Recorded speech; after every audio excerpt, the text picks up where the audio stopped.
سلام علیکم ورحمت الله. تاسو به اکثر لیدلی وي چې د اتوماتیک ګاډي ګیر چې کله ته پارکینګ نه شفت کوي اکثر داسې خاښ وي او چې کله شفت شي نو غړاز اواز هم وکړي.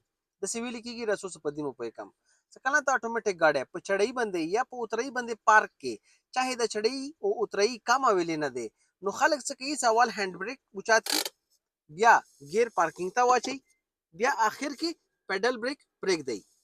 دې د بعد کېږي د سې چې دا ګاډی یا دوه سوتره یا مخکې حرکت وکړي یا چټ ته حرکت وکړي هغه سره دا ګاډي کوم وزن دی دا اټول په ګیر باندې راشي نو دا ګیر چې به ته کله شفت کوي دا غړاز اوازن کوي دا خاخیږي او دا خرابېږي.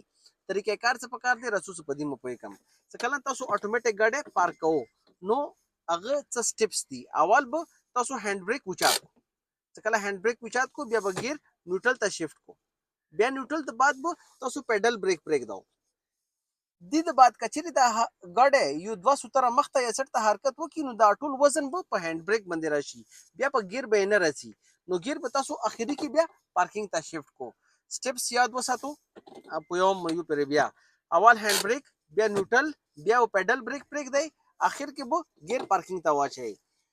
دی ټیکنیک سره کچېرې ته ګاډی څورم په غټې چړۍ باندې یا اترۍ به یې ودرئ نو دا ګاډي کوم وزن دی دا به په ګیر به نه راځي دا ګیر به خرابېږي نه دا به غړاز اوازه نه کوي پوه شوې اور دا به خښېږي نه.